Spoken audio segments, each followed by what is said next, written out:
ষষ্ঠ শ্রেণীর প্রিয় শিক্ষার্থী, আশা করি ভালো আছো। তোমাদের অর্ধবার্ষিক পরীক্ষা এই মাসের শেষের দিকে অনুষ্ঠিত হবে, তাই সেই বিষয়গুলি খেয়াল করে খুবই গুরুত্বপূর্ণ একটি মডেল টেস্ট তোমাদের জন্য তৈরি করেছি, গদ্য এবং পদ্য মিলিয়ে এবং আনন্দ পাঠ সহ। আজকের এই পুরো পর্বটি যদি দেখতে পারো এবং মনে রাখতে পারো, অবশ্যই তোমার অর্ধবার্ষিক পরীক্ষা অনেকটাই সহজ হয়ে যাবে। প্রথমে রেখেছি 30টি এমসিকিউ গদ্য পদ্য মিলিয়ে, এবং তারপর আছে সৃজনশীল। চলো প্রথমে টিক চিহ্নগুলি দেখি। আল্লাহ আবদালদের লোকদের নিকট ফেরেশতাকে পাঠালো কেন? উত্তর হলো পরীক্ষার জন্য। সবগুলি উত্তর দেওয়া আছে, দেখো।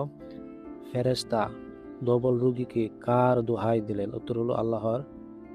তারপরে 3 নম্বরে দেখো, উত্তর হলো, দেখো, ছোট গ নাম্বার। 4 নম্বর দেখো, উত্তর হলো বড় গ নাম্বার। 5 নম্বর দেখো, শুকতারা কেমন করে জ্বলে? উত্তর হলো মিটিমিটি করে। তারপরে 6 নম্বর দেখো, মিনু বাড়ির পিছনের দরজা। তারপরে উদ্দীপকটি পড়বে, পরে 7 এবং 8 নম্বর উত্তর দেবে। 7 নম্বর দেখো কি বলতেছে, উত্তর হলো বড় গ নাম্বার। 8 নম্বরটি দেখো, এটির উত্তর হলো ক নাম্বার। 9 নম্বর দেখো, লেখকের প্রাণ ওষ্ঠাগত ছিল কেন? উত্তর হলো খ নাম্বার। তারপর 10 নম্বরটি দেখো, এই 10 নম্বরটির উত্তর হলো ক নাম্বার। 11 নম্বর, এটির উত্তর হলো খ নাম্বার। তারপর দেখো 12 নম্বর, এটির উত্তর হলো বড় গ নাম্বার। তারপর দেখো 14 নম্বর, এটির উত্তর হলো ক। 15 নম্বর, এটির উত্তর হলো ক নাম্বার। দেখো 16, এটির উত্তর হলো ছোট গ নাম্বার। তারপর দেখো 17 নম্বর, কবিতায়, এটির উত্তর হলো ছোট গ নাম্বার। তারপর আছে 18 নম্বর, এর উত্তর হলো খ নাম্বার। 19 নম্বর, উত্তর হলো বড় গ। 20 নম্বর, উত্তর হলো বড় গ। 21 নম্বর, উত্তর হলো বড় গ। 22 নম্বর, উত্তর হলো বড় গ। 23 নম্বর, উত্তরটি হলো ছোট গ।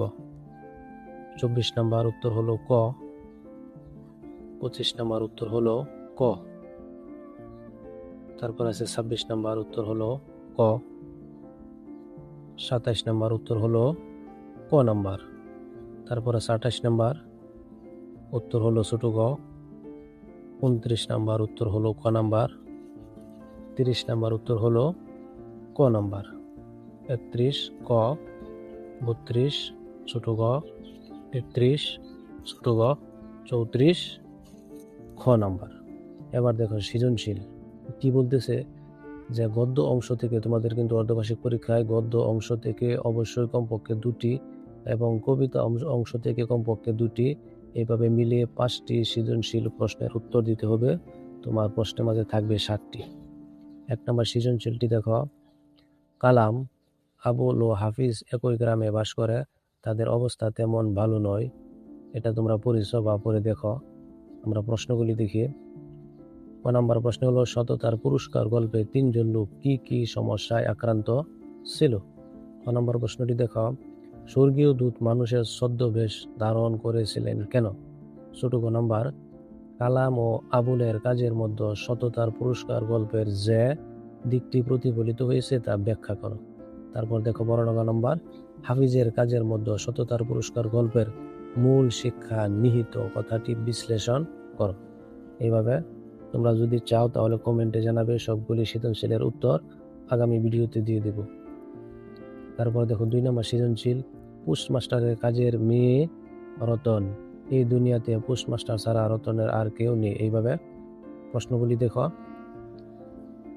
খিড়কি শব্দের অর্থ কি? আমরা এটা উত্তর সম্ভবত দেখে দিয়েছি, পরেরটা সম্ভবত দিয়েছি। তাহলে প্রশ্নগুলি দেখি। খিড়কি শব্দের অর্থ কি? 2 নম্বরে খ নাম্বার, দৃষ্টির ভিতর দিয়েই সৃষ্টিকে গ্রহণ করেছে সে বলতে কি বোঝানো হয়েছে? দেখো এখানে এই যে উত্তরগুলি দিয়ে দিয়েছি, এক নজরে দেখে নাও। তারপর দেখো ছোট গ নাম্বার, উদ্দীপকে রতন ও মিনু গল্পের মিনুর অবস্থানগত পার্থক্য ব্যাখ্যা করো। এই উত্তর দিয়ে দিয়েছি। এরপর দেখো বড় গ নাম্বার, পোস্টমাস্টার ও নিনুর পিসে মশাই দুজন বিপরীত প্রান্তের মানুষ, মন্তব্যটি যাচাই করো। এই দেখো উত্তর দিয়ে দিয়েছে। তারপরে 3 নম্বর সৃজনশীল, পদ্মা নদীর তীরে গড়ে উঠেছে মনোরম শহর রাজশাহী, এটি পড়বে। এবং প্রশ্নগুলি দেখো, পিরামিড কি, সংক্ষেপে লেখো। ক নম্বর প্রশ্ন, সৈয়দ মজুমদার আলী কোন কবির স্নেহ সান্নিধ্য পেয়েছিলেন?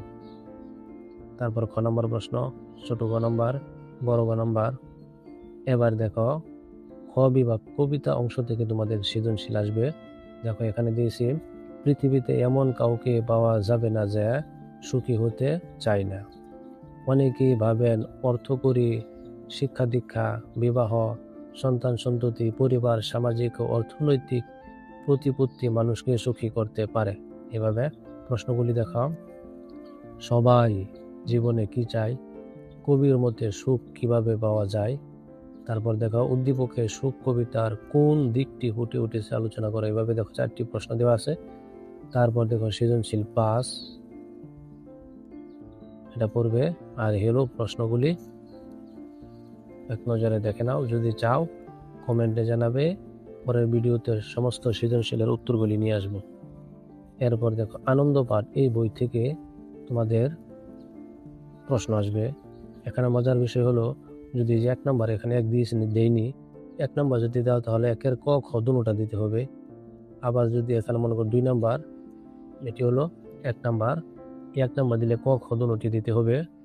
আর এটি হলো 2 নম্বর।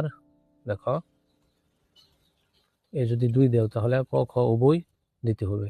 এরপর আবার আছে 3 নম্বর, যদি এটি দাও আবার ক খ উভয় উত্তর দিতে হবে।